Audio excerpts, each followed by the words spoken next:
Pessoal, bom dia. Eu sou o Rodrigo, vou comentar aqui com vocês, falar um pouquinho sobre direito imobiliário, parcerias aí do Cresce, a relação do Cresce com o corretor e também falar um pouquinho do contrato de corretagem. Não poderia deixar de cumprimentar aqui a mesa diretora na pessoa do presidente da Comissão de Direito Imobiliário aqui, José Augusto, a quem cumprimento toda a mesa diretora. Obrigado pelo convite, obrigado pela oportunidade. A gente está aqui falar um pouquinho do Cresce, dessa instituição grande, né, que é o Cresce cada vez crescendo mais. Na verdade, cada ano que passa, inúmeros corretores promovendo suas inscrições, o mercado imobiliário se aquecendo novamente, a economia dando um sinal aí de evolução e os negócios imobiliários tendem a melhorar novamente, né? Passamos aí por um período de problemas econômicos no país, mas agora a gente está vendo aí que algum norte está se tornando aí no país, que vai ser viável novamente os investimentos e aquecer novamente o mercado imobiliário. Tá certo? Obrigado, então, pela presença de todos os colegas aqui. Temos corretores, advogados presentes. Muito obrigado pela participação. Vamos falar um pouquinho, então, aqui da responsabilidade jurídica do corretor de imóveis nos negócios imobiliários e também falar da atividade do Cresce. Muitas pessoas confundem o Cresce, confundem Cresce, muito embora o Cresce esteja lá fisicamente no mesmo prédio que o sindicato, muitas pessoas confundem as atividades, o que seria de responsabilidade do sindicato e o que seria de responsabilidade do próprio conselho de classe. Então, eu trouxe aqui um pouquinho da evolução histórica da atividade profissional, da profissão do corretor de imóveis. Uma profissão já bastante antiga, né? Olha lá, desde 1937 a 1962, essa profissão ela já é reconhecida no mercado, né? Reconhecida pela sociedade. Só que antes mesmo de ter Cresce, antes de ter sindicato, esses profissionais se associavam para essas atividades imobiliárias. Então, não tinha um conselho de classe, não tinha uma regra da profissão, não tinha uma norma específica, quem que queria ser corretor de imóveis, quais eram os requisitos para entrar nessa profissão. Então, não tinha. Eram pessoas que conheciam aquele que queria vender, um que conhecia o outro que queria comprar, acabavam aproximando as partes e surgia ali um negócio imobiliário e aquela pessoa ganhava lá uma gorjeta por aquela apresentação, por aquela aproximação das partes. E isso foi ganhando força no mercado, né? Então, olha lá, que desde 1937 a 1962, nós estamos falando de associações de corretores de imóveis. Não estávamos falando de sindicato, não estávamos falando de Cresce como um todo. Então, essas pessoas foram se associando. Primeiro, a Associação dos Corretores de Imóveis do Estado do Rio de Janeiro.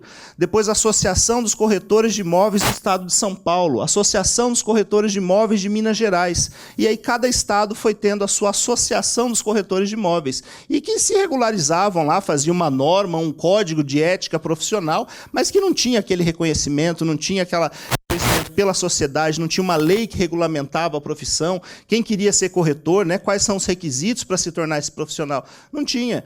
Então, essas associações foram tomando força perante a nossa sociedade, que foram conseguindo, junto ao Ministério do Trabalho, a carta patente para se tornarem sindicatos. Então, antes de Cresce, nós tivemos sindicatos dos corretores de imóveis. E aí foi começando, como todas as associações nos estados, começamos lá com o Sindicato dos Corretores de Imóveis do Rio de Janeiro, primeira região, depois São Paulo, Minas Gerais, Paraná, Bahia, e assim sucessivamente foi ganhando força esses sindicatos em todos os nossos estados da federação.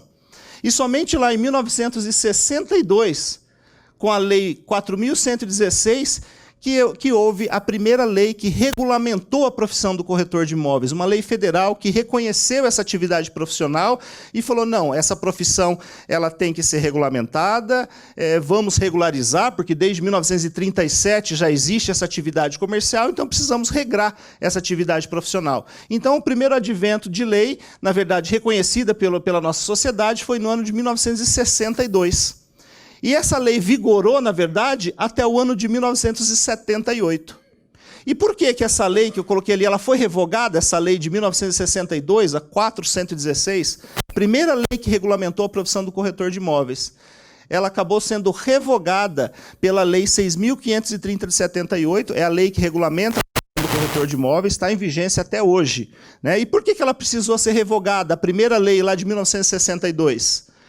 Essa lei ela foi questionada no Supremo Tribunal Federal por conta de uma inconstitucionalidade. Não previa naquela legislação quais eram os requisitos para o corretor, para ser profissional. O que ele precisava ser? Qual era a formação desse profissional? O que precisaria ter? O segundo grau? Quais eram as regras da profissão? Precisaria ter um curso específico? Quais eram esses cursos? Quais eram as grades curriculares? A grade curricular precisaria ter no curso de formação desse profissional. Então, na mesma semana que essa lei foi revogada no Supremo Tribunal Federal, na mesma semana foi assinada a Lei 6.530 de 78, que substituiu, na verdade, né? Ela revogou a 62 e entrou, então, a Lei 6.530 de 78, que foi regulamentada pelo decreto também vigente, o decreto 81.871/78. Está em plena vigência até hoje. Então, veio essa lei e o decreto para regulamentar, para informar. Para ser corretor de imóveis, a pessoa precisa ter no mínimo 18 anos, ter o segundo grau completo e o curso de formação em técnico em transações imobiliárias. Preenchidos esses requisitos, né? Tem o segundo grau completo, o curso de TTI, técnico em transações imobiliárias, de posse desses requisitos, a pessoa dá entrada com a sua inscrição definitiva no CRES São Paulo. Quando a pessoa faz a inscrição, já começa a fazer o curso de TTI, ela já pode fazer também a sua inscrição de estagiário, para já começar a entender o mercado, a começar a estagiar, entender como o mercado funciona, antes de sua inscrição definitiva no CRES. Tá? Então, nós estamos falando ali da evolução da profissão do corretor de imóveis desde 1937, paramos aqui em 1978, né, com a lei que continua em vigência até hoje, a 6.530, que é regulamentado pelo decreto 81.871/78, e nós temos aí, avançando mais aí no ano, o Código Civil Brasileiro, de 2002. A gente fala o novo código, já está até precisando de algumas alterações, né, desde 2002, só que trouxe aqui no Código Civil Brasileiro um capítulo todo especial com relação à corretagem, coisa que no Código anterior não havia previsão. Então, imaginem que antes do Código de 2002, inúmeras ações judiciais não tinha no nosso Estado, aliás, no país afora, todos os tribunais do Estado, de corretores buscando o recebimento dos seus honorários, porque tinha feito o negócio, tinha aproximado as partes e não tinham recebido seus honorários. Então, inúmeras ações judiciais estavam em todo o país, de profissionais buscando regularizar, buscando reconhecimento do seu direito pelo recebimento dos seus honorários, mas não tinha uma regra, não tinha uma definição legal, o que era esse contrato de corretagem, o que precisava, quais eram os requisitos desse contrato, quais as características desse contrato de corretagem, e não tinha. E inúmeras ações de profissionais buscando os seus direitos. E lá saía decisões que reconhecia a participação do corretor, ele conseguia comprovar que tinha aproximado as partes, e as decisões eram favoráveis, porque ele conseguia comprovar que tinha uma participação da sua atividade profissional, e pelaquela situação de que ninguém pode enriquecer-se ilicitamente às custas de um trabalho de terceiro, a justiça reconhecia lá o trabalho do corretor e dava decisão para pagar os seus honorários. Mas com decisões em direito de contrato, numa regra específica de direito de obrigações. Não que eu ia falar que existia um contrato de corretagem em si, que só veio a partir de agora, em 2002, que trouxe lá no artigo 722 o que é esse contrato de corretagem, né? O que é o conceito do contrato de corretagem, que é uma pessoa que não está vinculada a uma outra através de um mandato, ou seja, ele não está representando ali nem o comprador e nem o vendedor, e ele se obriga a obter os negócios ali de acordo com a incumbência que lhe foi passada. E o contrato de corretagem, nós vamos ver mais adiante, trouxemos aqui um capítulo especial do contrato de corretagem, é um contrato de resultado. Ele precisa ter um contrato principal que se realizou para que possa nascer aí o direito do recebimento dos honorários, porque é um contrato acessório. Tá certo? Avançando mais um pouco ainda na evolução histórica da profissão do corretor de imóveis, nós tivemos o advento da Lei 10.795 de 2003, que ele alterou o artigo 11 e o 16 da Lei 6.530 de 78. Ele trouxe ali regras para a eleição dos conselheiros, né, do CRES, e também fixou o valor máximo das anuidades para a pessoa física e também para a pessoa jurídica. Então, o valor da anuidade do corretor de imóveis ele é fixado por lei desde 2003, 10.795 de 2003. Tá? Regulamentou, fixou o valor da anuidade devida pelo profissional com relação ao pagamento das anuidades do CRES. E em 2005 nós tivemos também o quê? O Simples Nacional, que trouxe a possibilidade aí de trazer para a regularidade, na verdade, profissionais autônomos, como advogados, corretores de imóveis, médicos, dentistas, para que pudessem sair, na verdade, da irregularidade, eu não vou dizer da irregularidade, mas não da conformidade que deveria ter, de fazer, na verdade, o reconhecimento como um profissional, equiparar-se, na verdade, tornar-se uma pessoa jurídica com o Simples Nacional. Lembrando que corretor de imóveis hoje, pessoa física, se tiver que fazer uma nota, um recibo de pagamento de honorários, quanto que vai ser a mordida do governo aí do leão? 27,5% você vai pagar sobre o lucro que você vai ter, sobre os seus honorários recebidos. Ao passo que, se você tem uma pessoa jurídica constituída, vinculada ali ao Simples Nacional, você vai ter aí um pagamento de quanto? De 4%, de 6%, de acordo com o volume que você fizer no exercício anual. Então, compensou bastante, foi um avanço para a categoria profissional, na verdade, para os profissionais liberais como um todo, né, para advogados também, que houve a possibilidade aí de equiparar-se, tornar-se uma pessoa jurídica, né, um profissional, pessoa física, equiparado a uma pessoa jurídica, para poder emitir aí uma nota fiscal e ter uma tributação aí menor e poder ter um pouco mais de dinheiro sobrando no bolso e evitar pagar tantos impostos aí para o governo. Tá certo? Então, esse daqui, eu trouxe esse cenário aqui da evolução histórica para vocês verificarem que a profissão do corretor de imóveis é uma profissão já bastante antiga, né? E hoje, com a valorização do profissional, com toda a campanha que o Cresce São Paulo faz, é no sentido de valorizar esse profissional, para que a sociedade entenda que, se estiver tratando de imóvel, o profissional correto, o profissional que precisa verificar as transações imobiliárias, esse profissional tem que ser o corretor de imóveis. É lógico, em parceria, com advogados, para que possa dar ali toda a segurança que o negócio jurídico requer. Né? Porque, às vezes, eu falo que o profissional, corretor de imóveis, ele lida com sonhos das pessoas, porque ele vende a casa.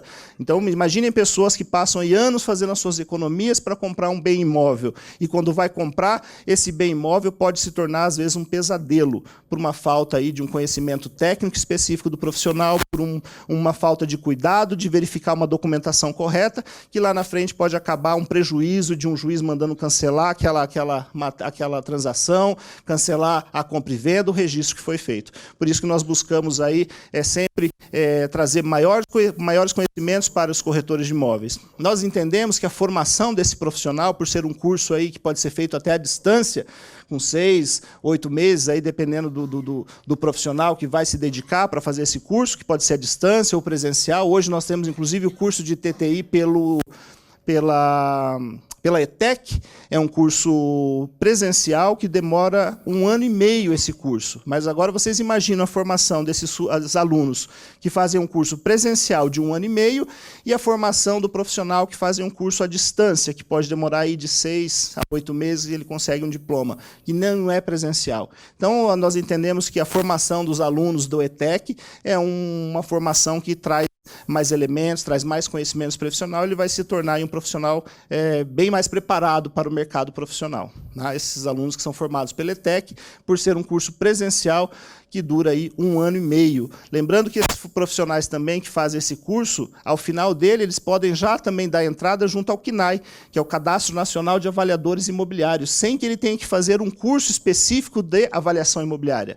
Porque hoje o curso de TTI, o profissional que faz no curso à distância, esse que ele faz aí com 6 a 8 meses, ele vai ser um corretor de imóveis. Mas essa formação não dá a ele o direito de fazer a sua inscrição no CNAI, que é o Cadastro Nacional de Avaliadores Imobiliários, que é um novo nicho de mercado que está abrindo aí para os corretores de imóveis, que é fazer o quê? Avaliação extrajudicial e também participar de perícias judiciais. Tá certo? Então, falamos aqui da evolução histórica da atividade do profissional, corretor de imóveis, da profissão, e agora vamos falar um pouquinho do Cresce, né, da função do Cresce. Então, nós estamos falando aqui do Cresce São Paulo. O Cresce São Paulo é a 2ª região, da mesma maneira que a OAB é representada em todos os estados da nossa federação, o Cresce é a mesma coisa. Nós temos aqui no estado de São Paulo, Cresce 2ª região, e temos algumas cidades que têm delegacias subregionais e subseccionais também, da mesma forma que a estrutura que é feita pela OAB. né? Então, olha ali, o Conselho Federal e os conselhos regionais são órgãos de disciplina e fiscalização do exercício da profissão do corretor de imóveis, constituída em autarquia, dotada de personalidade jurídica de direito público, vinculada ao Ministério do Trabalho, com autonomia administrativa, operacional e financeira.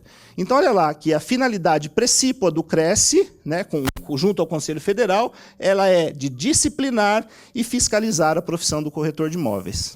Tanto é que vocês já devem ter aí observado, visto alguma reportagem, lido alguma matéria das blitzes que o CRESE faz em algum cartão de vendas, ou algumas imobiliárias, ou até mesmo em parcerias que o CRESE faz com algumas instituições, como Caixa Econômica Federal, para fazer aí vistorias com relação aos imóveis do Minha Casa Minha Vida, né? Então é feito aí alguma parceria que o CRESE, através do seu departamento de fiscalização, verifica-se que se quem está morando dentro desses imóveis são aquelas pessoas que foram sorteadas, se foram aquelas pessoas que, de fato, teria condições, foram sorteadas para estar morando naqueles imóveis, com as parcerias aí que o CRESE fez com a Caixa Econômica Federal.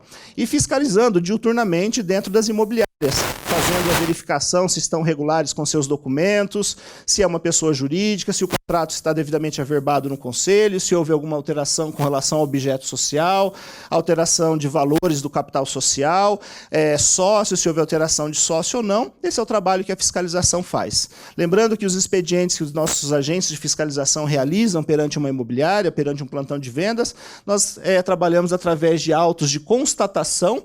Primeiro ele vai lá, ele constata a atividade que precisa ser verificada junto à empresa, ele pode fazer uma notificação se porventura ele verificar alguma irregularidade, porque o objetivo lá que estamos falando é disciplinar e fiscalizar a profissão. Então, se o CRESE chegar numa imobiliária, se ele verificar que tem alguma irregularidade, ele não vai chegar e vai autuar, vai lavrar um auto de infração, ele vai orientar que a pessoa, o que está de errado com aquela imobiliária, se tem algum problema com a fachada do estabelecimento, se ele está usando um nome fantasia quando ele é profissional autônomo, pessoa física que não pode usar nome fantasia, se existe o número do CRESE dele na fachada, se o nome está condizente, enfim.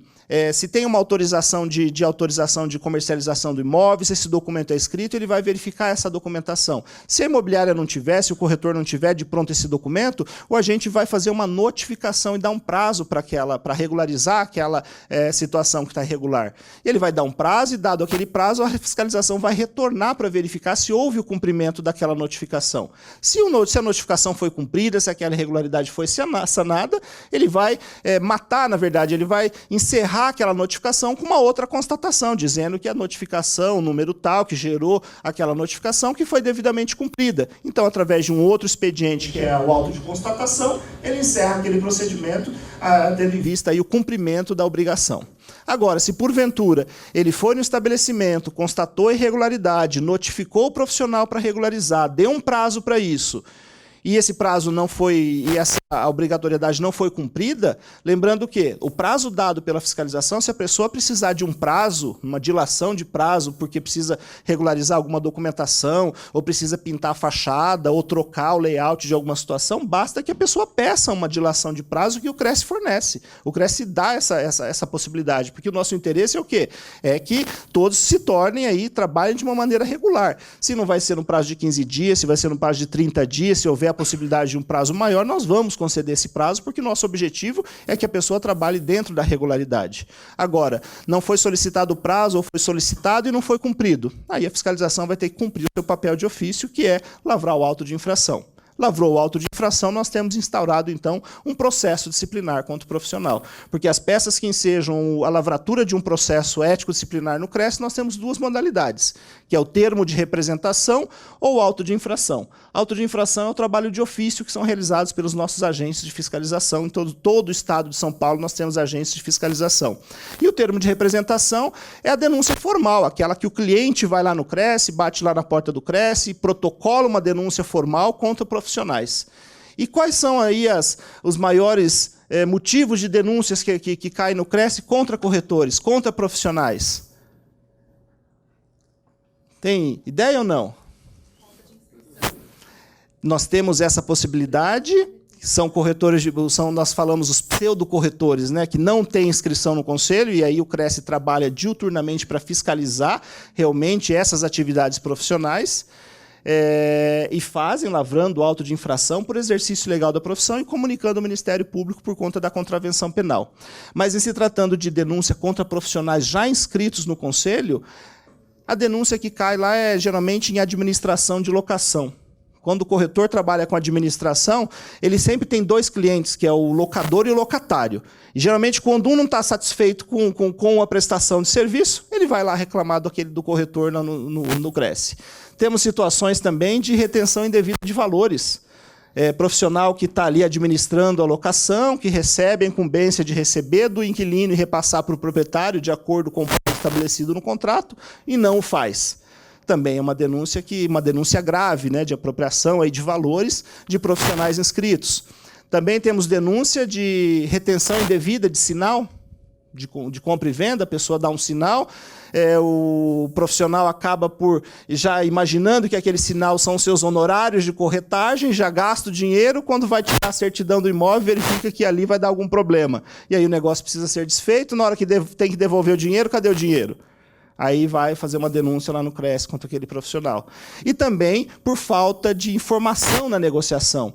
Acabou fazendo uma venda que deu um prejuízo lá na frente por conta de uma certidão, por conta de um débito que existia sobre o imóvel, que recaía sobre o imóvel, ou contra um dos vendedores, que não foi devidamente observado pelo profissional, não teve aí a cautela necessária de verificar todas as certidões necessárias, precisa verificar uma transação imobiliária, que acabou por causar um prejuízo lá na frente.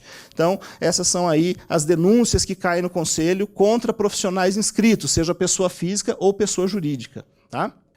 As atividades que são privativas do corretor de imóveis, que só podem ser desenvolvidas pelo profissional. E quando nós estamos falando de corretor de imóveis, é o profissional técnico de transações imobiliárias que tem o seu devido registro e inscrição junto ao Conselho. Somente se convalida uma inscrição do corretor de imóveis, não basta ele ir lá fazer a inscrição da entrada, se ele não comparecer numa plenária de entrega, numa solenidade de entrega do seu certificado e da sua carteira, sua credencial profissional. Só convalida a sua inscrição, na verdade, quando ele presta esse juramento público numa plenária específica para entrega em uma solenidade de carteira.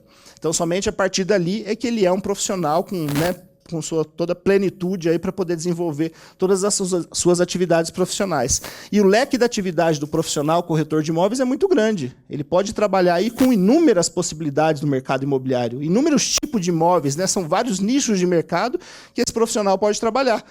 Olha ali, falando o que diz a Lei 6.530, que regulamenta a profissão do corretor de imóveis. Compete ao corretor de imóveis exercer a intermediação na compra, venda, permuta e locação de imóveis, podendo ainda opinar quanto à comercialização imobiliária. Olha, opinar quanto à comercialização imobiliária. Quando a própria lei traz a faculdade e reconhece que dar uma opinião sobre o valor de mercado de um imóvel e essa atividade é privativa de corretor de imóveis, nós entendemos que as avaliações imobiliárias, as perícias imobiliárias para se chegar ao valor de mercado de um imóvel, essa é uma atividade que é privativa de corretor. Né? No passado, não tão recente, quem eram nomeados por juízes para fazer avaliação de imóveis? Engenheiro. E hoje? Não vou dizer que alguns engenheiros ainda não sejam nomeados, porque é uma faculdade que tem o juiz de fazer essa nomeação. Mas hoje os juízes estão entendendo que quem é o profissional para verificar o valor de mercado do imóvel é o corretor de imóveis. E isso por conta do quê? Por conta da parceria que o CRESSE São Paulo fez com o próprio Tribunal de Justiça. E com o Ministério Público, com o Ministério Público Estadual, com o Ministério Público Federal, com algumas prefeituras do Estado de São Paulo, no sentido de que nós temos profissionais inscritos, e esses profissionais precisam estar cadastrados lá no CNAI, que é o Cadastro Nacional de Avaliadores Imobiliários, que faculta ele, que traz esse plus na atividade profissional, que fala, esse profissional, além da parte da corretagem, ele também está apto a fazer a avaliação imobiliária. Porque a avaliação imobiliária, diferente de uma opinião do mercado imobiliário, porque uma opinião do mercado imobiliário é você colocar lá num papel, o endereço do imóvel é X, o valor do metro quadrado é tanto, o valor total do imóvel é esse, data e assinatura do corretor. Essa é uma opinião. Não concorda? É uma opinião que o corretor está dando. Por escrito, inclusive. Ele colocou ali esse documento. Esse documento o corretor pode dar? Pode, não tem problema nenhum.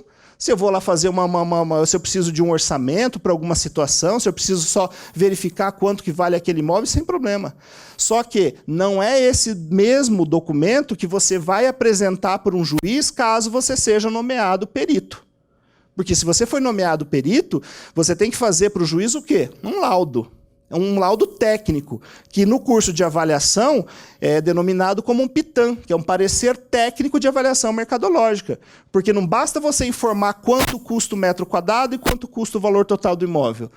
Nesse documento, você vai demonstrar tecnicamente, com normas da ABNT, como que você chegou ao valor do metro quadrado e, consecutivamente, como você chegou ao valor total do imóvel. Então, são normas que você utiliza, são métodos comparativos que, na verdade, o curso específico de TTI não dá para o profissional. Por isso que ele precisa fazer esse complemento, que é o curso aí de avaliação imobiliária. O Cresce fornece esse curso de forma gratuita para os corretores de imóveis, através de um curso denominado PROES, que é um programa de educação continuada para o corretor de imóveis.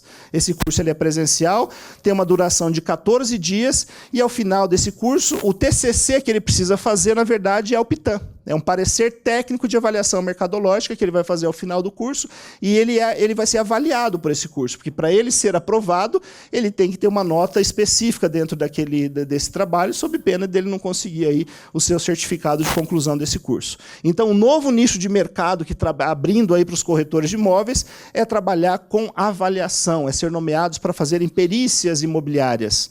Eu faço palestras em todo o estado de São Paulo, a gente faz convenções administrativas, né, conselheiro, em todas as nossas delegacias aí, e eu tenho a grata surpresa de conversar com nossos colegas e eles falarem: Rodrigo, hoje eu não trabalho mais, eu fechei o meu escritório, eu não trabalho mais com intermediações, hoje eu estou dedicando exclusivamente as minhas atividades profissionais voltadas para as avaliações de imóveis. Então, ele já montou uma carteira, ele já se tornou tão conhecido no mercado profissional e no mercado judicial, no processo judicial, com o contato com os juízes, com os cartórios, com os diretores de vara, que hoje ele está trabalhando exclusivamente com essas perícias. Então, é um novo nicho que está abrindo aí de mercado, uma nova possibilidade do profissional corretor de imóveis desembolsar ali algum valor. Lembrando que, sempre que houver uma perícia judicial, sempre que houver uma nomeação para um corretor trabalhar como perito, eu tenho possibilidade de quantos corretores trabalharem nesse mesmo processo? 3. Um que vai ser nomeado pelo juiz, que vai ser o perito, né, que vai fazer aquele trabalho que é imparcial, que ele vai demonstrar, ele vai constituir uma prova para o juiz, e a possibilidade de outros 2 corretores trabalharem como quê? Como assistente técnico das partes. E eu sempre falo que o assistente técnico ele pode ganhar 2 vezes. Primeiro, na fase extrajudicial, porque ele foi contratado inicialmente para fazer um PITAM, um parecer técnico de avaliação mercadológica. Então, ele foi contratado, apresentou esse documento, recebeu pelo seu trabalho realizado. Recebeu o trabalho realizado, vamos imaginar que aquela contenda não teve algum acordo extrajudicial e as partes resolveram litigar aquele processo e foram discutir na justiça. Então, eu já tenho lá, imaginem que autor e réu já tiveram seus pareceres extrajudiciais feitos e pagos pelos profissionais corretores de imóveis. Não teve algum acordo, vão para a justiça. Foi para a justiça, dependendo ali dos valores, da diferença dos valores propostos pelo autor ou pelo réu, o juiz é bem provável que vai nomear ali um perito, seja requerimento das partes ou seja de próprio ofício, né, dependendo da disparidade dos valores apresentados. E nessa possibilidade, os corretores que já trabalharam lá atrás, não que necessita ser os mesmos, mas poderão ser os mesmos também, agora poderão atuar como assistentes técnicos deste processo. Assistente técnico das partes, que é o profissional que vai acompanhar a diligência que vai ser realizada pelo perito, no momento em que ele for fazer a diligência para atribuir lá o valor mercadológico do imóvel. Então, um novo nicho de mercado aí que abre também para os corretores trabalharem aí com as avaliações extrajudiciais e também na fase judicial como peritos judiciais. Nós falamos das atividades privativas do corretor de imóveis que estão previstos na Lei 6.530, que é a lei que regulamenta a profissão do corretor. E nós temos também, como vocês sabem, toda profissão, existe uma descrição sumária vinculada ao Ministério do Trabalho, na classificação brasileira de ocupações. E a profissão do corretor de imóveis, esse é o código da profissão, 3546, que está lá na classificação brasileira de ocupações, que é vinculado ao Ministério do Trabalho. E lá na classificação, ele denomina esse profissional como corretor de imóveis, assessor imobiliário ou consultor imobiliário. E segundo a classificação brasileira de ocupações do Ministério do Trabalho e Emprego, consiste esse profissional em intermediar a compra, venda, locação e administração de imóveis e ainda solicitar a documentação. Para tanto, entrevistam clientes, pesquisam o mercado, captam imóveis e elaboram estratégias de comercialização. E podem assessorar os clientes após a transação. Eu sempre falo nesse podem, troca esse verbo aqui por devem. Porque eu sempre falo que um corretor que realiza um trabalho a contento, que ele faz um trabalho aí de network com o seu profissional, uma relação contínua com o profissional, eu sempre falo que de um negócio que ele faz bem feito para aquele cliente, outros 3 vêm daquele próprio cliente. Seja da família, seja do irmão, da tia, do vizinho, de qualquer um que ele conhecer. Porque a gente sempre entende que o profissional ele tem que se tornar aquele profissional de extrema confiança da parte do seu cliente. Da mesma forma que todo cliente tem o seu advogado de confiança, que tem o médico de confiança, também tem que ter o seu corretor de confiança. Para qualquer negócio imobiliário, para se tratar de compra e venda, locação, ele saber a quem indicar que aquele profissional que trouxe um bom resultado para ele, que inspirou confiança e segurança no negócio imobiliário. Então, o que está previsto aqui na classificação brasileira de ocupações que ampliou o que não estava previsto lá nas atividades previstas da lei? Aqui ampliou para o quê? A administração de locação, a solicitação da documentação, a pesquisa de mercado e a captação do imóvel, como atividades que são privativas do corretor de imóveis. Por que eu estou falando que essas atividades são privativas do corretor de imóveis? Que nós vamos verificar adiante que qualquer pessoa que estiver desenvolvendo qualquer uma dessas atividades que nós estamos comentando aqui, estarão inseridas no quê? No exercício legal da profissão, estarão sujeitas a uma autuação por parte do CRESSE, né, dos agentes de fiscalização do CRESSE, e também a comunicação ao Ministério Público por se tratar de uma contravenção penal. Tá?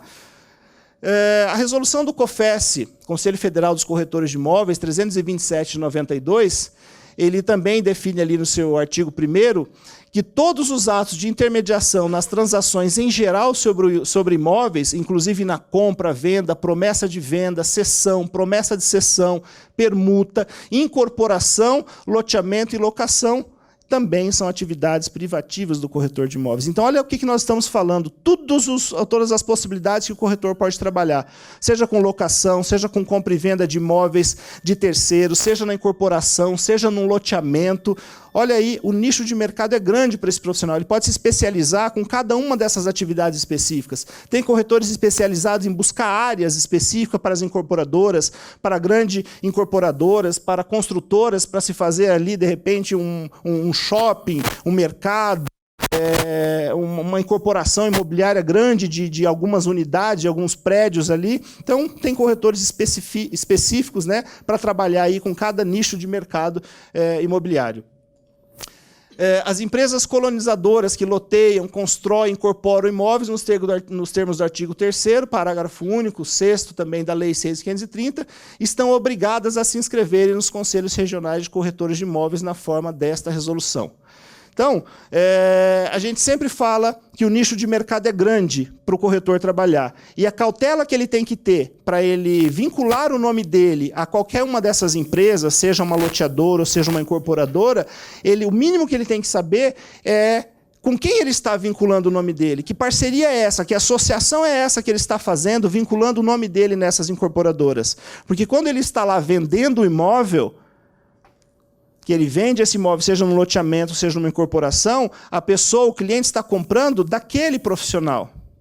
Muito embora ele esteja ali representando uma empresa, uma incorporadora, uma loteadora. Mas se precisar, amanhã ou depois, se houver algum prejuízo, a pessoa vai acionar quem? Lógico que tem responsabilidade solidária, mas ele vai acionar a ponta. Quem que intermediou? Quem que vendeu o negócio para ele? Foi aquele corretor. Ele vai chamar o corretor, ele vai chamar a empresa. Então, o corretor ele tem que ter a cautela de saber com quem que ele está se associando. Pesquisa no mercado, verifica quem é a incorporadora, dá uma olhada se existem reclamações, se existem muitos processos judiciais contra aquela incorporadora, e da mesma forma um loteamento. Porque o corretor de imóveis que faz uma venda de registro, uma venda de uma incorporação que não tem o seu devido registro no cartório de registro de imóveis, ele está cometendo um crime. Ele comete um crime e ele responde de forma solidária com o incorporador. Da mesma forma no loteamento. Ele vai se associar lá a uma empresa loteadora e vai fazer a venda de lote. Se aquele lote não está aprovado, não tem um projeto da prefeitura, e aquele projeto não está aprovado no cartório de registro de imóveis respectivo, o corretor está cometendo um crime. A venda de lotes irregulares, a venda de imóveis de incorporadoras sem o devido registro de incorporação. Então, ele precisa tomar esses cuidados para poder trabalhar. Por quê? Porque a responsabilidade civil é grande. Da mesma forma que o Código Civil trouxe as características do contrato de corretagem, reconheceu o trabalho do corretor, prevê o pagamento dos seus honorários, também trouxe a obrigatoriedade de suas responsabilidades. Porque se ele não se inteirar de todas as circunstâncias do negócio antes de oferecer para o seu cliente, e se porventura causar algum prejuízo, ele responde, o corretor responde. Responde de forma administrativa, responde de forma civil e responde também de forma criminal, a depender da situação que ocorreu. Tá certo?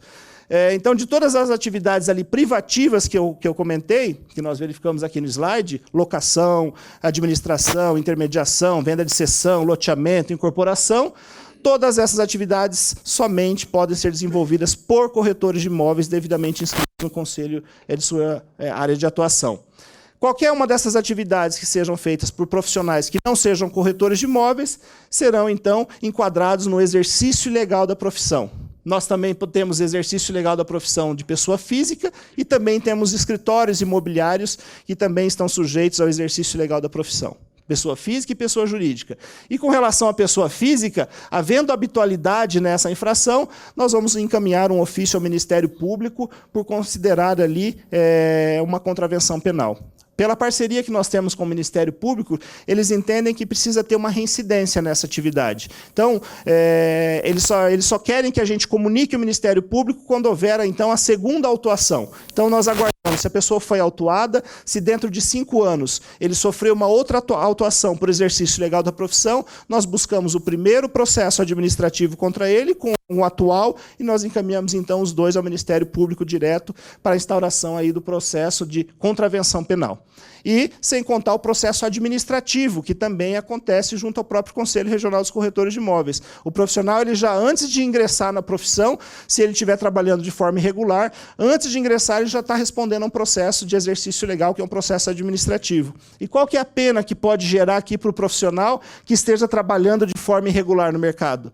Pessoa física, uma multa pecuniária de 1 a 5 anuidades.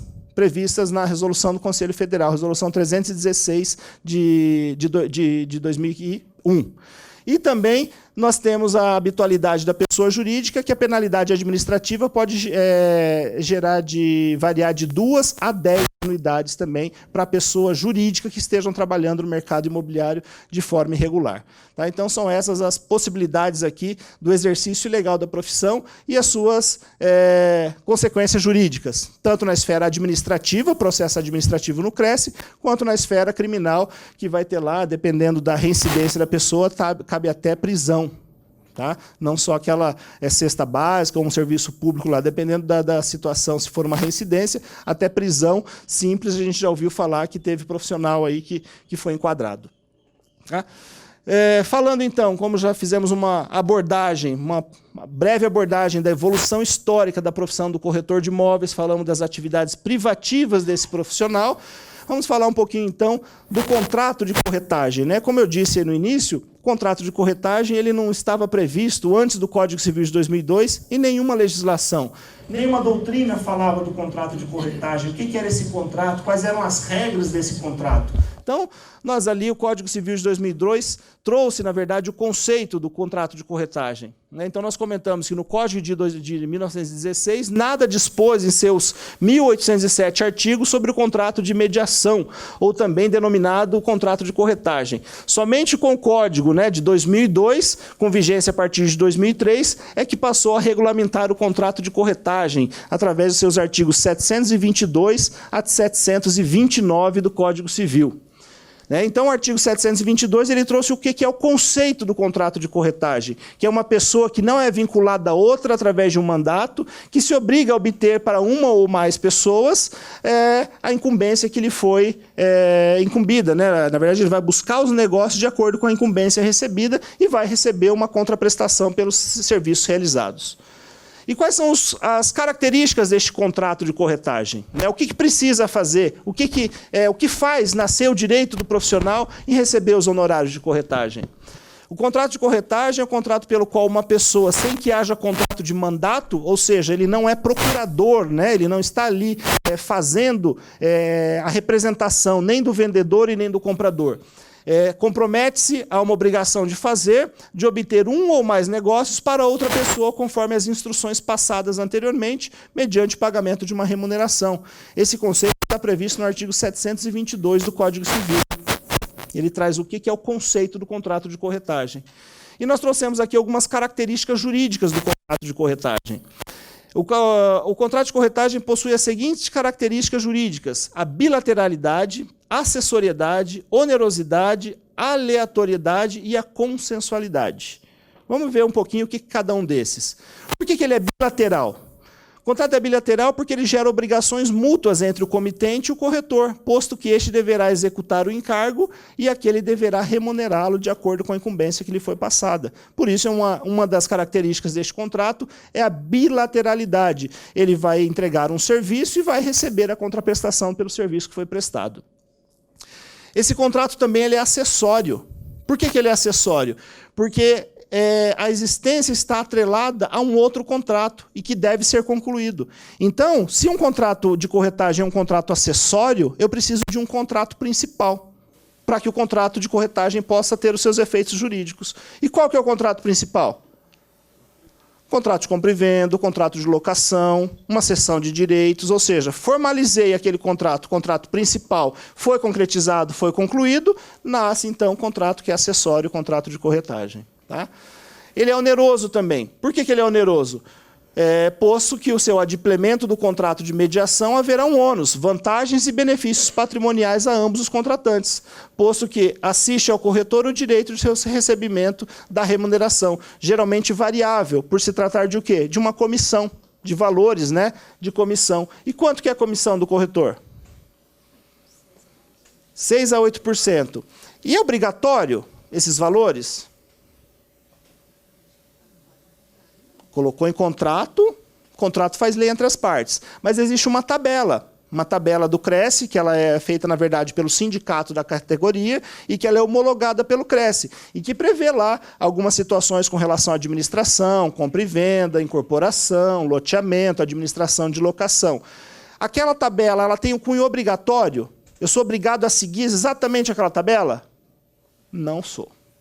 Né? O que faz valer o contrato de corretagem? O contrato de prestação de serviço que é realizado entre o profissional e o seu cliente. Posso colocar, então, se prevê lá de 6 a 8%, posso cobrar 15%? Posso. Se a parte aceitar, colocou no contrato e aceitou, sem problema. Posso, então, cobrar abaixo também? Posso cobrar 5%? Se está contratado, se a tabela não tem um cunho obrigatório, posso cobrar. Se está contratado, pode ser cobrado. Por quê? Porque não tem aquele cunho mais obrigatório com relação à tabela. Não houve uma negociação. Vou precisar buscar na justiça o recebimento dos honorários. Quanto que eu vou buscar? 6%. Não é? Vou usar a tabela. Por conta do quê? Dos usos e costumes. Há quantos anos não é praticado nesse mercado? 6% com relação à compra e venda de imóvel. Tá certo? Mas é uma tabela que é referencial e sempre deve prevalecer o quê? O contrato de prestação de serviço com o seu cliente. Tá? Falando aqui da onerosidade do contrato, onde está previsto o direito do corretor de receber os seus honorários? Artigo 725 do Código Civil. E no 725 ele deixa claro que é um contrato acessório quando ele fala que os honorários são devidos a partir do momento em que o corretor concretizar o negócio. Ou seja, ele é um contrato de resultado, ainda que este não se efetive em virtude de arrependimento das partes. E aí tem muita discussão no meio jurídico, o que traz a dúvida, o que é um arrependimento? Quando que ocorre a desistência e quando que ocorre o arrependimento para que o corretor possa, então, ter direito dos seus honorários previstos lá no artigo 725. A jurisprudência tem entendido o seguinte: desistência, a pessoa desiste na fase de proposta. Se eu faço uma proposta, eu posso desistir a qualquer momento antes de assinar o contrato. Agora, assinei o contrato, assinei o compromisso de compra e venda, e amanhã ou depois eu desisto? Não. Você se arrepende daquilo que você fez. A fase de desistência, ela é anterior à assinatura do instrumento particular de compra e venda. Então, até aquela fase, eu posso desistir. Ah, desistiu, não gerou contrato. O corretor pode buscar na justiça recebendo seus honorários?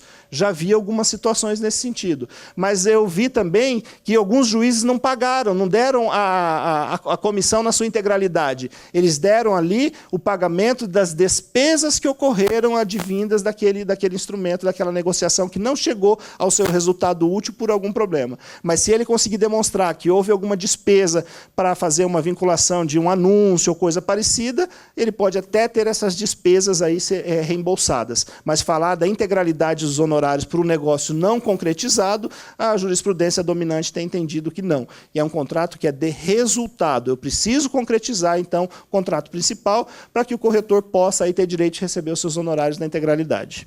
Tá certo?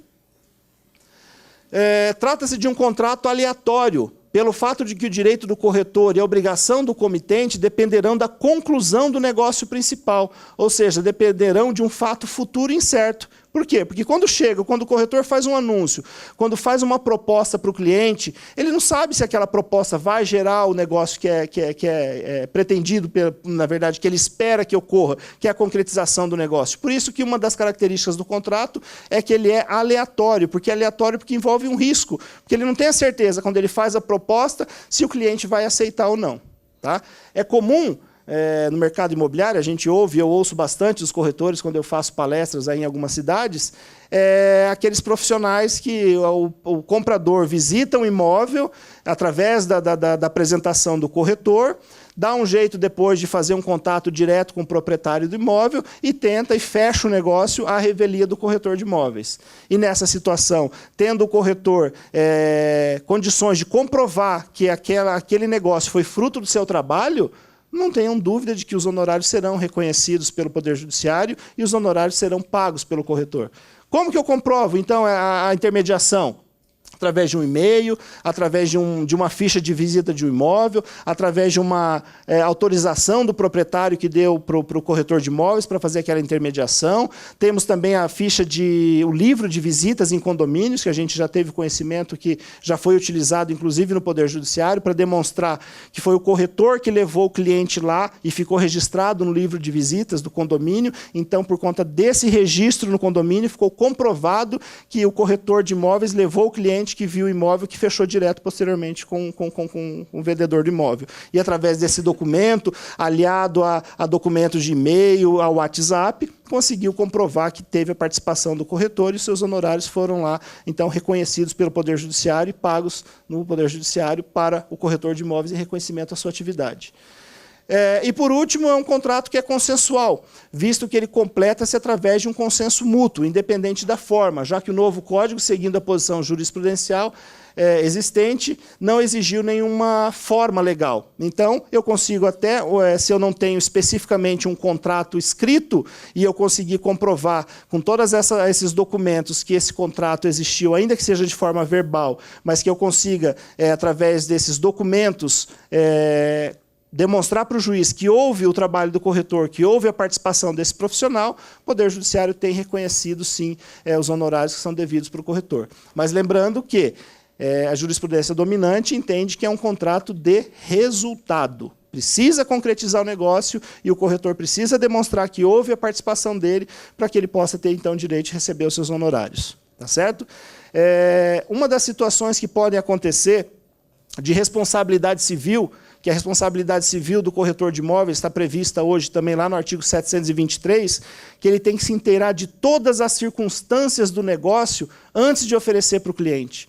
Porque se ele faz uma intermediação e se esse negócio gera um efeito que traz um prejuízo para o seu cliente, esse corretor ele vai responder por essas perdas e danos aí que causou o prejuízo para o seu cliente. Tá? Então, vamos falar um pouquinho aqui da responsabilidade jurídica do corretor de imóveis. Vamos falar da responsabilidade administrativa. Quando nós falamos de responsabilidade administrativa, nós estamos falando da responsabilidade do corretor junto ao seu órgão de classe, ou seja, junto ao CRES São Paulo. Estamos falando aqui da 2ª região. As infrações disciplinares do corretor de imóveis estão todas previstas no artigo 20 da Lei 6.530 de 78, E no artigo 38 do decreto, que o decreto é o que regulamentou a profissão do corretor de imóveis. E também o Código de Ética Profissional, que é a resolução 326 de 92. Então, no Código de Ética e ali na lei, no decreto, ele está demonstrando quais as condutas que são caracterizadas como infração por parte do corretor de imóveis. Então, ele informa lá que o corretor que fizer um anúncio e não constar o número da sua inscrição nesse anúncio, é caracterizado uma infração ética. Se ele prejudica por dolo ou culpa os interesses que lhe forem confiados pelo seu cliente, é uma infração ética. Se ele faz a facilitação de um exercício legal da profissão, é uma falta ética. Se ele deixa de pegar uma autorização de venda por escrito do profissional, é considerado uma falta ética. Se ele cometer no exercício da sua atividade atos que a lei define como crime ou contravenção, também é considerado falta ética. E no Código de Ética Profissional do corretor, que tem apenas 10 artigos, eu falo que esse deveria ser o livro de cabeceira do corretor, porque ali nesses 10 artigos ele define a conduta que tem que ter o corretor de imóveis com relação ao seu órgão de classe, ao CRESSE e ao Conselho Federal, o COFES, com relação aos seus colegas, os seus parceiros de profissão e também com relação à conduta que tem que ter com o seu cliente. Então, e eu acho muito... quando eu li a redação do artigo 723 do Código Civil, que traz a responsabilidade para o corretor de imóveis, a redação é idêntica ao artigo 4º, incisos 1º e 2º do Código de Ética Profissional do corretor de imóveis, que fala o quê? Que, primeiro, o artigo 4º, inciso 1º, fala que o corretor ele tem que se inteirar de todas as circunstâncias do negócio antes de oferecer para o cliente dele. E no segundo fala que esses dados ele tem que ser apresentado de forma espontânea para o cliente e não omitir nenhum detalhe que possa depreciar o negócio. E o que essa redação é a mesma redação que está prevista no artigo 723 do Código Civil, que nós vamos ver adiante. E quais as penalidades que podem acarretar para o profissional com relação à sua inscrição, os efeitos que tem um processo disciplinar no CRESSE com relação ao profissional? As penalidades que são cabíveis de acordo com o artigo 39 do decreto acarretem uma advertência verbal, inicialmente, uma censura, uma multa, uma suspensão e o cancelamento da inscrição como uma penalidade máxima prevista para o profissional aí que cometer algum deslize ético. Nós já tivemos aí conhecimento de profissionais que trabalhou aí por 20, 30 anos de forma ilibada, em uma única negociação acabou vendendo um loteamento, participando de um loteamento irregular e que acabou perdendo o número de sua inscrição com uma única conduta que teve. Por quê? Porque se vinculou a uma empresa inidônea, que acabou tendo aí consequências jurídicas graves com relação ao empresário e ao corretor também, que acabou respondendo de forma solidária. Tá certo? Então, é muito grande a responsabilidade do corretor de imóveis. Responsabilidade jurídica na esfera civil, no âmbito civil, aqui no artigo 723 do Código Civil. O corretor de imóveis é obrigado a executar a mediação com diligência e prudência e a prestar ao cliente espontaneamente todas as informações sobre o andamento do negócio.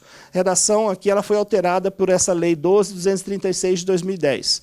E aí traz no parágrafo único, sob pena de responder por perdas e danos, o corretor prestará ao cliente todos os esclarecimentos acerca da segurança ou do risco do negócio, das alterações de valores e de outros fatores que possam influir nos resultados dessa incumbência. Também incluído aqui o parágrafo único pela Lei 12.236 de 2010. Então, aqui está prevista o quê? A responsabilidade civil do corretor de imóveis frente aos negócios imobiliários. Ou seja, qualquer prejuízo que ele possa causar para o seu cliente, seja por uma falta de informação, seja por uma imprudência, uma negligência, uma imperícia desse profissional, ele vai responder pelo prejuízo que foi causado. E hoje as pessoas estão buscando muito os seus direitos, estão reclamando, estão buscando o Poder Judiciário, estão fazendo denúncia no Conselho.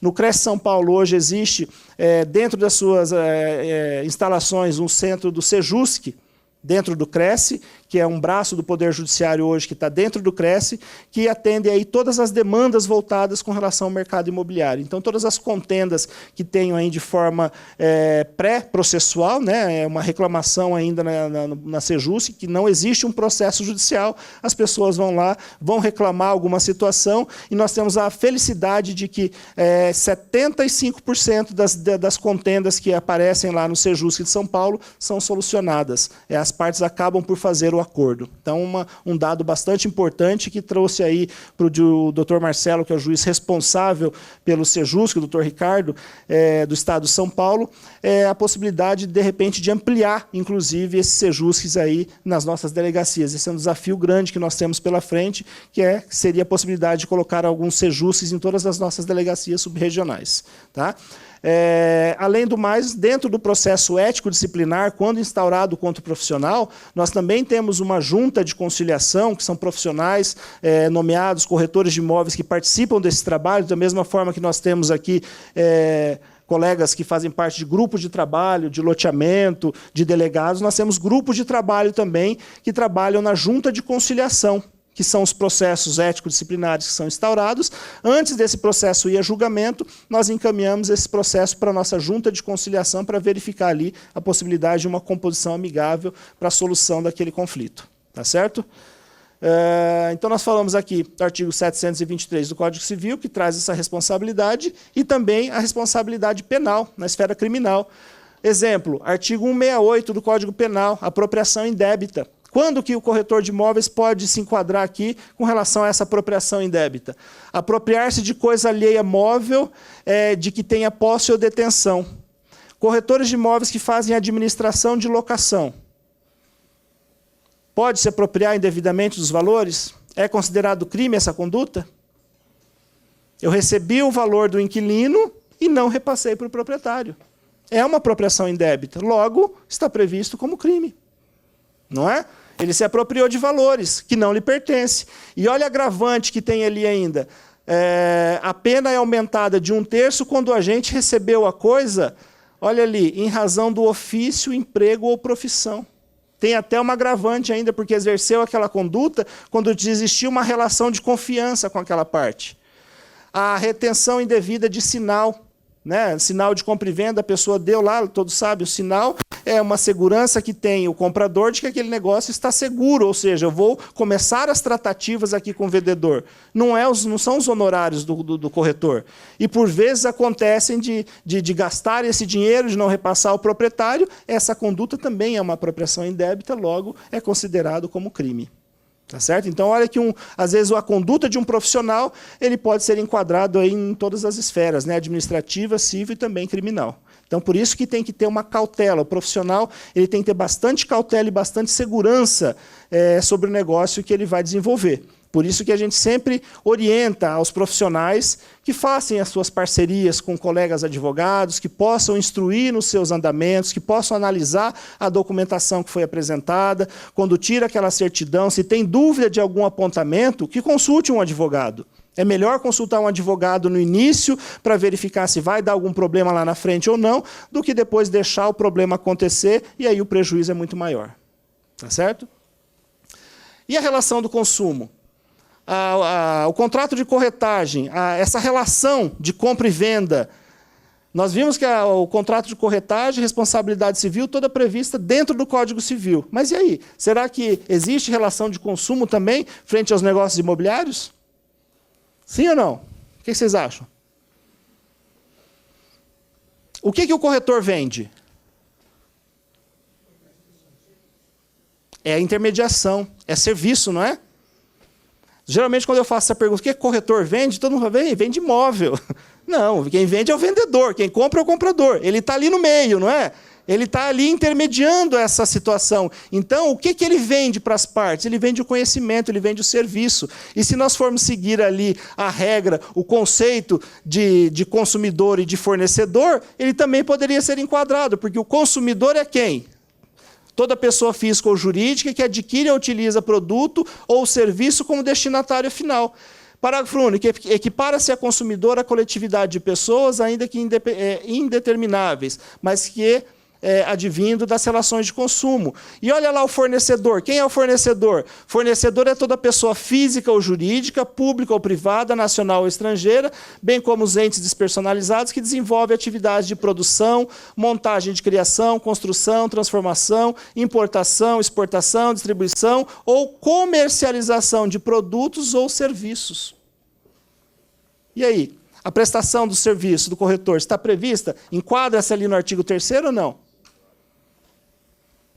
A venda de imóveis em regime de incorporação.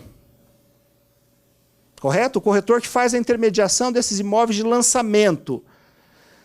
A relação jurídica que existe entre o consumidor e a incorporadora, esse contrato de compra e venda do consumidor que está comprando na planta o imóvel, essa relação de compra e venda é uma relação civil ou uma relação de consumo?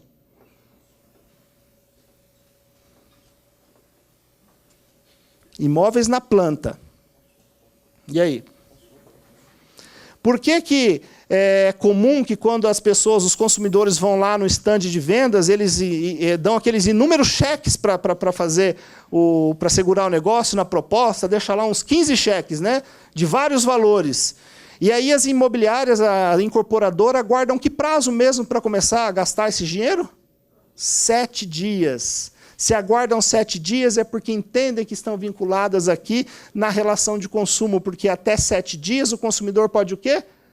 Se arrepender. E aqui ele pode se arrepender sem qualquer ônus, diferente do Código Civil, diferente da relação de compra e venda de imóveis de terceiro, que se eu assumir um compromisso de compra e venda hoje aqui e amanhã eu me arrepender, eu vou ter que arcar com todos os ônus previstos nas cláusulas contratuais de arras, de perdas e danos, de devolução de sinal, de perde o sinal, enfim. Então, a diferença entre imóveis de lançamento e imóveis de terceiro é essa situação, que se for imóveis de terceiro, a relação jurídica do consumidor com a incorporadora, essa relação caracteriza uma relação de consumo, ao passo que a compra e venda de imóveis de terceiro já é uma relação civil. Tá certo? Mas a relação do consumidor com o corretor final, que é o destinatário que for o final do serviço dele, ele pode também buscar o reconhecimento dos seus direitos ou do seu prejuízo, invocando o Código de Defesa do Consumidor. E eu já vi decisões nesse sentido. O que aconteceu? Teve um casal de médicos, Ribeirão Preto. Filho dele tinha acabado de passar para medicina e veio estudar aqui em São Paulo. E esse casal comprou um apartamento de uma imobiliária, através de uma imobiliária. E isso já tem um tempo. Logo que isso marcou bastante, que foi logo que eu entrei no departamento de ética do CRES e fiquei assim assustado quando eu vi aquela decisão judicial. O casal comprou esse imóvel e pagou à vista esse imóvel. E a pessoa veio, estava morando no imóvel, morou, e um belo dia foi surpreendido com o cancelamento daquela matrícula do imóvel. Por quê? Por um problema trabalhista. Aquele imóvel, na verdade, o vendedor do imóvel era sócio de uma empresa que não foi mencionado no contrato.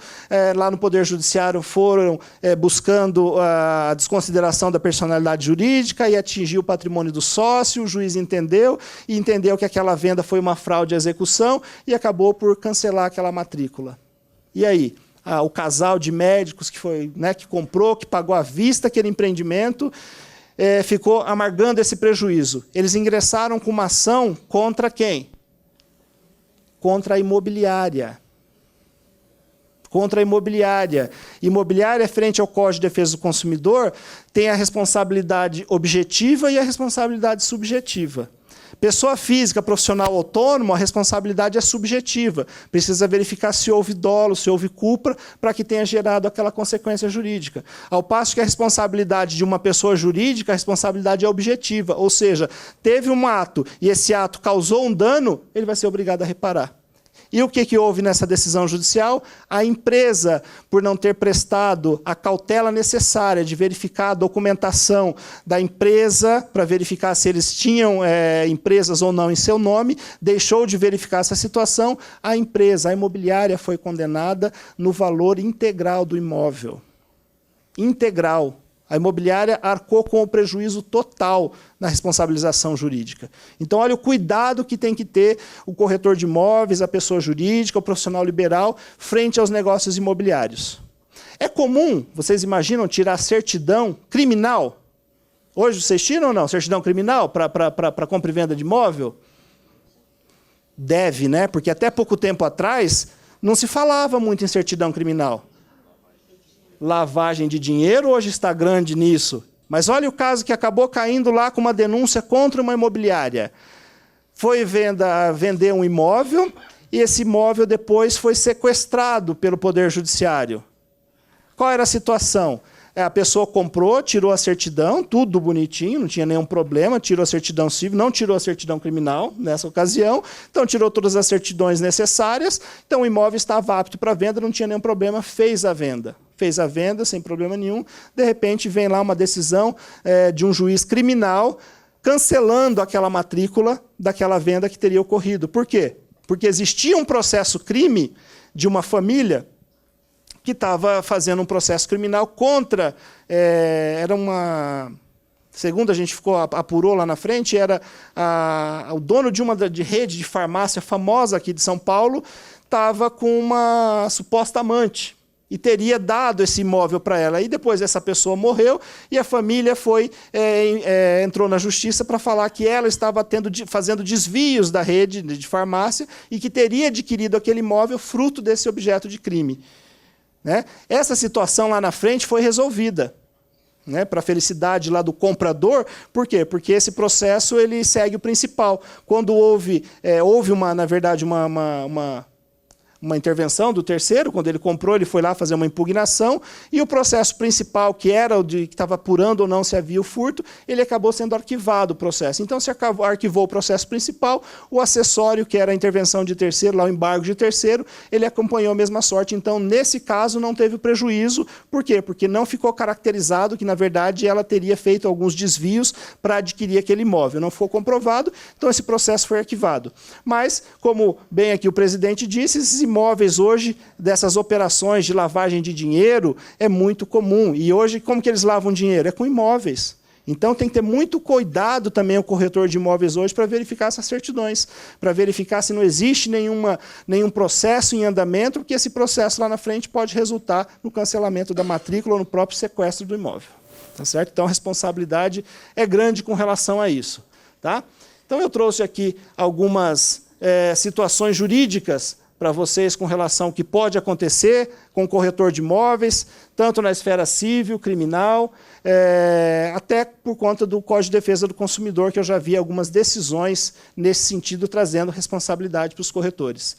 Então, o que eu trouxe aqui de deixar de mensagem para os profissionais, colegas corretores de imóveis, colegas advogados, é que tenham cautela nos negócios imobiliários. Todas as certidões necessárias, matrícula do imóvel, aquelas certidões pessoais, os vendedores, aquelas certidões que podem repercutir lá na frente no imóvel, as ações repersecutórias, jamais deixarão de ter a necessidade de tirar. Né? Ah, mas se não está averbado alguma coisa na matrícula do imóvel, então não vou mais buscar certidões. Lê do engano. Às vezes uma execução não foi averbada na matrícula do imóvel, então eu preciso sim buscar as certidões dos distribuidores, se não está respondendo a um processo civil, a um processo trabalhista, que lá na frente pode acontecer alguma consequência nesse sentido.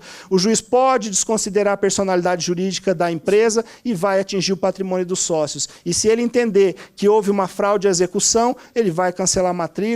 Quem comprou de boa fé, até ingressar com processo, informar que foi um adquirente de boa fé, que foi tirado todas as certidões, todas as cautelas foram tomadas e necessárias para aquele imóvel, ele vai ter uma dor de cabeça até a decisão final desse processo, correndo o risco de perder o valor que investiu no imóvel.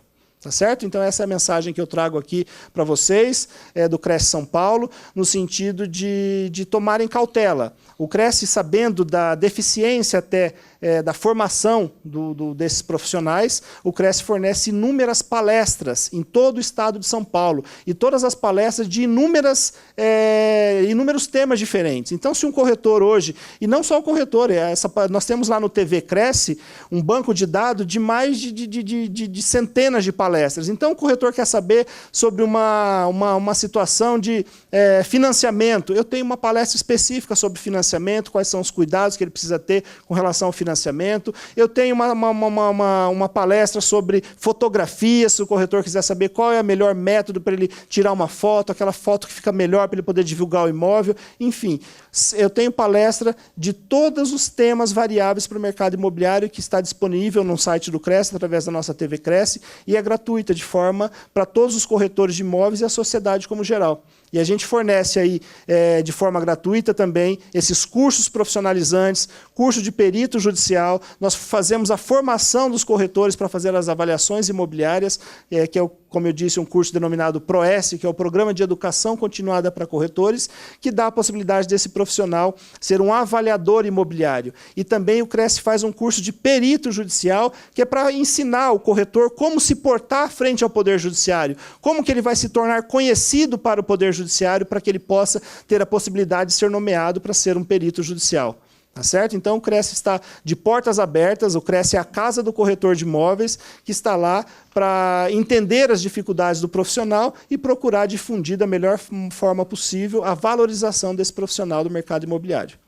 Tá certo? Então, deixo aqui o meu contato, meu e-mail, telefone, me coloco à disposição de cada um dos senhores, precisar tirar qualquer dúvida, estou lá no Cresce, Departamento de Ética e Disciplina, cuidando de todos os processos administrativos e disciplinares contra todos os corretores e pseudo-corretores do Estado de São Paulo.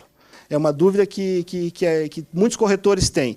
Você é corretor de imóveis, você é corretor em todo o estado, em todo o país, né? A sua profissão é corretor de imóveis, só que existe uma área de jurisdição que você pode atuar. A sua inscrição hoje é no Estado de São Paulo. Você pode trabalhar em todas as cidades do Estado de São Paulo. Ah, mas eu vou fazer um negócio no Rio de Janeiro. Eu vou fazer um negócio lá em Minas Gerais. Posso? Pode, desde que você regularize esse período que você vai trabalhar em outra região. Existe uma inscrição chamada inscrição eventual, que permite que você trabalhe em outra região que não seja a sua por um período de 120 dias. Você paga uma anuidade proporcional para atuar em outra região que não seja o Estado de São Paulo por um período de 120 dias. Ah, vou fazer um empreendimento imobiliário lá e vou ficar 1 ano, 6 meses, vou fazer um lançamento imobiliário. Então, ele ultrapassa esses 120 dias, provavelmente. O que você vai fazer? Você vai solicitar uma inscrição secundária. Você pode também, você vai ter a sua inscrição principal no Estado de São Paulo e ter a sua inscrição secundária em qualquer outro estado que você pretenda trabalhar. Ah, mas a minha empresa cresceu que eu vou fazer um lançamento agora em cada estado do país. Posso? Pode, desde que você tenha uma inscrição secundária em cada um dos estados que você pretenda trabalhar. Sem problema nenhum. Tá? Você vai pagar uma anuidade para cada um dos conselhos. Você tem a sua inscrição principal no Estado de São Paulo, 120 dias, se você for fazer um ou outro negócio, é uma inscrição eventual, você paga anuidade proporcional por 120 dias. Agora, se você for ficar por um determinado período, aí você tem a sua inscrição secundária. E a inscrição secundária é uma anuidade que você vai pagar para o conselho também, para outra região que você pretenda trabalhar. Então, essas possibilidades de inscrição eventual e inscrição secundária em outra região. A dúvida da colega aqui é com relação ao contrato de intermediação com exclusividade ou sem exclusividade. É obrigatória a exclusividade? Não. O corretor que consegue a exclusividade é bom ou ruim?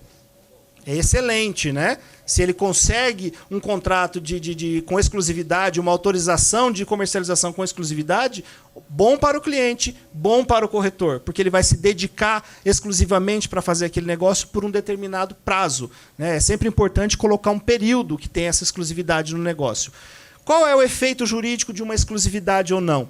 Se o corretor está com a exclusividade do negócio e o vendedor vender esse imóvel, seja ele direto ou seja através de um outro corretor, e ele esteja dentro da vigência desse contrato com exclusividade, esse corretor pode buscar na justiça o reconhecimento dos seus honorários por conta dessa previsão contratual de exclusividade, previsto inclusive no Código Civil. Tá? O trabalho com exclusividade. Agora, eu trabalhei com exclusividade e outro corretor foi quem fez a intermediação.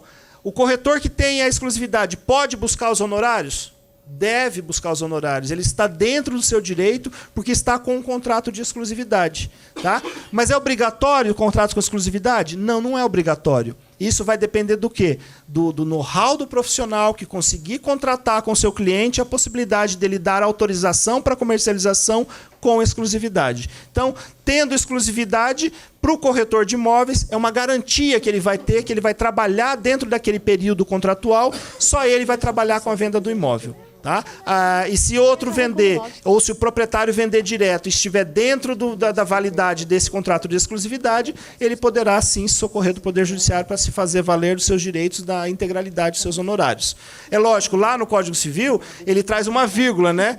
Também, depois do contrato de corretagem, será devido os honorários, mesmo que o negócio for fechado, exceto se a parte conseguir provar que houve uma ociosidade do profissional, que ele não conseguiu trabalhar, que ele não fez uma diligência. Então, quer dizer, tudo vai ser polêmico e vai ter que constituir uma prova, né, judicial. Por quê? Existe exclusividade? Existe. A parte vai fechar com o outro, ele vai ter que comprovar na justiça que aquele corretor não foi diligente, não fez um anúncio sequer, não colocou uma placa no imóvel, enfim, ele vai ter que tentar desconstituir o trabalho que o corretor deveria fazer e não fez. Mas a previsão legal existe, com exclusividade, é bacana, o corretor que consegue trabalhar com exclusividade, é uma segurança que ele tem de que ele não vai tomar um chapéu lá na frente, né? Ele vai, pelo menos, ele está resguardado documentalmente. Tá? Então, essa possibilidade sim.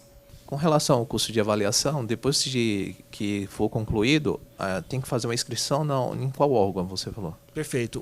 Você tendo o curso de avaliação imobiliária, pode ser até fora do Cresce, né? O Cresce fornece de forma gratuita. Mas aí, se você for procurar no mercado, tem escolas que vendem o curso de avaliação mercadológica. Você tendo o seu diploma de avaliador imobiliário, você vai precisar fazer uma inscrição. Onde é essa inscrição? É no Conselho Federal dos Corretores de Imóveis, porque é o CNAI, é Cadastro Nacional de Avaliação Mercadológica, né, de avaliação imobiliária. Só que esse registro você faz através do quê? Do Cresce São Paulo. Então, o Cresce, você vai dar entrada nessa inscrição no Cresce São Paulo. O Cresce, na verdade, ele cuida do quê? Da instrução processual. Você vai pagar uma taxa por essa inscrição, o boleto é emitido diretamente pelo site do Conselho Federal, você vai pagar, você vai levar a sua documentação e apresenta no Cresce São Paulo. Pode ser na delegacia aqui de Osasco, em qualquer posto de atendimento do Cresce, vai cair no departamento de secretaria do Cresce, que eles vão simplesmente encaminhar esse processo inscricionário lá para o Conselho Federal. E é o Conselho Federal quem te fornece o número da sua inscrição, do CNAI, que é o Cadastro Nacional de Avaliadores Imobiliários. Tá certo? Tem uma informação que esse cadastro ele tem um prazo de validade de 3 anos. Você paga e aí ele te dá validade de 3 anos. A última vez que nós tivemos conhecimento, os corretores já estão há mais de 5 anos com essa inscrição, está válida, vem reconhecido todo ano, e o Conselho Federal não exigiu, né, decorrido esses 3 anos, não exigiu que fosse feito um novo cadastro. Então, muito embora esteja previsto 3 anos, eu tenho corretores que já estão inscritos há mais de 5 anos, pagando uma única taxa inscricionária. Concluindo uma venda, formalizando o contrato, aí naquela cláusula do comissionamento, eu posso estar colocando a responsabilidade do comprador também, assim como assim ele pagando a comissão? Sim, pode. A responsabilidade de quem vai arcar com o pagamento dos honorários pode colocar no contrato. E tem até aquela situação de se o negócio, porventura, se for feito um distrato, quem que vai arcar com os honorários de corretagem? Então é bom colocar também uma cláusula prevendo essa possibilidade que pode aparecer. Então é comum sim no contrato de compra e venda que gera obrigação entre comprador e vendedor já colocar uma cláusula específica da parte da corretagem. E ali você definir quem foi a empresa, quem foi o corretor que participou e os honorários de corretagem correspondentes. Pode sim, sem problema nenhum. Já está vinculado, o contrato de corretagem já está expresso no próprio contrato principal, que é o contrato de compra e venda. Em via de regra, quem paga é o vendedor. Né? A jurisprudência, a doutrina majoritária aí fala que quem paga os honorários é o vendedor do imóvel, porque ele quem tem ali o valor econômico, né? A vantagem econômica oferida maior, porque ele vendeu, então ele recebeu aquele valor, recebeu os honorários. Mas também nada impede de que faça um contrato e traga essa responsabilidade para o comprador. Porque em via de regra, o que é? Ele sabe que é ele que vai pagar, ele põe o valor acima do preço para ele repassar esse valor de corretagem. Mas o contrato de corretagem, a obrigação que foi feita, seja entre o comprador e o vendedor, o que ficar expresso no contrato é o que tem valor legal. O contrato faz lei entre as partes. A jurisprudência dominante é que quem paga é o vendedor. Né? Mas se você faz um contrato, o contrato faz lei entre as partes, você traz essa responsabilidade para o comprador, ele vai ter que arcar com os ônus. Pessoal, então encerro aqui no decorrer do horário, agradecendo mais uma vez a participação, agradecendo a presença de vocês e me colocando aqui mais uma vez à disposição, colocando o Cresce São Paulo à disposição de todos os corretores de imóveis e colegas advogados também. Muito obrigado.